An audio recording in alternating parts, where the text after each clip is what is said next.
Smart study में आपका स्वागत करती हूँ। फाइनली आज आपकी आंसर की आ चुकी है।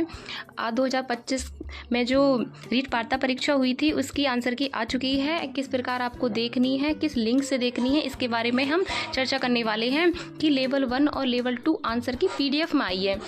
तो उसी PDF को निकालना बताते हैं, किस प्रकार आप आसानी से उस PDF में किस प्रकार देख सकते हैं। और मैं बताने वाली हूँ कि सीरीज वाइज सबकी अलग अलग आई है, PDF एक ही है, सीरीज अलग कर दी है। तो इन्होंने तो मैं बताने वाली हूँ किस प्रकार देख सकते हैं। जिसके भी समझ में नहीं आ रहा इस वीडियो को स्किप ना करके पूरी वीडियो देखें। तो आइए चलते हैं नेक्स्ट आगे।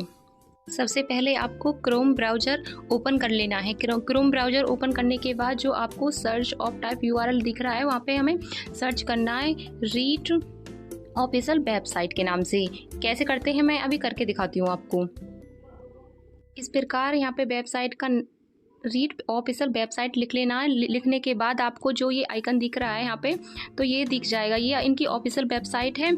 इसी पर हमें ओपन कर देना है। इसमें ओपन करने के बाद आपको क्या मिलेगा, आपको साइट देखने को मिल जाएगी।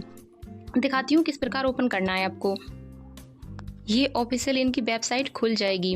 ओपन होने के बाद आपको जो सबसे पहले ये देख रहे हैं आपको आंसर की लेवल 1 शिफ्ट 1 यानी कि सभी की आंसर की आई है। और लेवल आंसर की जो आई है वो लेवल 2 शिफ्ट 2 की भी आई है। आंसर की लेवल 2 और शिफ्ट 3 की भी आई है। यानी कि तीनों की आंसर की जो आपको दिखाई दे रही है वो ये तीनों शिफ्ट की दिखाई दे रही है। जो जौन सा भी आपका लेवल हो उस पर क्लिक कर सकते हैं। क्लिक करने के बाद आपको एक PDF दिखाई देगी। इसके बाद मैं आपको ओपन करके दिखाऊंगी। देखिए मैं करने वाली हूँ फर्स्ट वाले पे ओपन।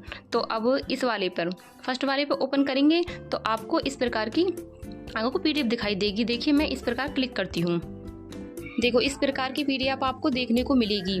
जब उस पर आप क्लिक कर दोगे जिस भी शिफ्ट की आपको निकालनी है उस पर क्लिक करना है आपको। तो इस प्रकार आपकी PDF निकल कर आ जाएगी। अब मैं बताती हूँ किस प्रकार देखना है आपको कि हमारी कौन सी सीरीज़ रही है और किस प्रकार देखनी है। तो इसे थोड़ा मैं अब मैंने जूम कर लिया है। जैसे कि यहाँ से स्टार्ट होता है। इसमें सीरीज़ दी हुई है A series, B series, C और D सीरीज़। इन चारों सीरीज़ के जो आंसर हैं वो आपको यहाँ पर मिल जाएंगे। जो ये यहाँ पे लास्ट वाली लाइन दिख रही है ना, यहाँ पे आपके आंसर होंगे। तो मैं देखती हूँ कि जैसे किसी की A सीरीज़ है, पहली वाली सीरीज़ है, तो 13 नंबर क्वेश्चन का जो आंसर होगा वो D होगा। अब मैं देखती हूँ कि आपकी अगर B सीरीज़ है तो 10 नंबर क्वेश्चन का जो आंसर होगा वो D रहने वाला है। अगर किसी की C रहने वाली है सीरीज़ तो उसका आंसर भी D रहने वाला है। और किसी की D सीरीज़ है तो उसका 25 नंबर क्वेश्चन का आंसर जो रहेगा वो D रहने वाला है। इस प्रकार से दिया है इन्होंने। जैसे कि मैं कहने वाली हूँ, जैसे किसी की A सीरीज़ है तो दूसरे क्वेश्चन का जो आंसर रहने वाला है वो B रहने वाला है। अगर किसी के पास B सीरीज़ है इस वाले पे तो 16 नंबर क्वेश्चन जो रहने वाला है वो B आंसर रहने वाला है उसका। तो इस प्रकार से दे रखी है इन्होंने सीरीज़। अगर आपकी समझ में नहीं आई तो मैं एक बार फिर से रिपीट कर देती हूँ कि किस प्रकार है। देखिए इस प्रकार है फिर से।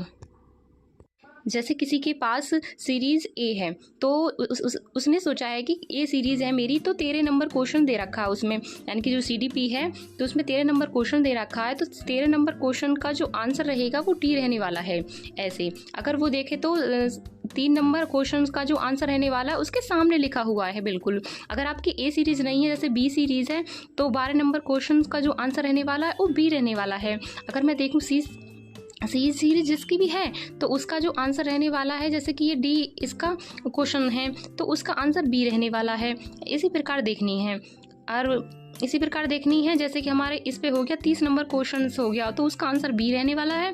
इसमें साइड में जो दे रखे हैं ना वो सारे ही आंसर हैं। इसमें बस सीरीज में बदल दिया। ये जो सीरीज दे रखी है उनके आंसर, यानी कि 29 नंबर क्वेश्चन का A है तो जिसमें भी हमारा 28 नंबर क्वेश्चन का A बैठेगा उस सीरीज में, और D नंबर सीरीज में हमारा 22 नंबर का क्वेश्चन का A बैठेगा। बस इस प्रकार से सीरीज दे रखी है। थोड़ी समझने में अलग है थोड़ा, लेकिन CTET में तो सिंपल ही देते हैं, इसमें थोड़ा अलग टाइप में दे रखी है।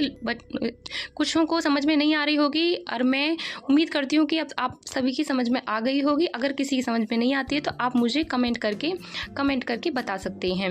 इसी प्रकार की अपडेट पाने के लिए हमारे चैनल को लाइक एंड सब्सक्राइब करें। Thank you. और अपना स्कोर भी बताना ना भूलें। मिलते हैं अब नेक्स्ट वीडियो में। Bye bye.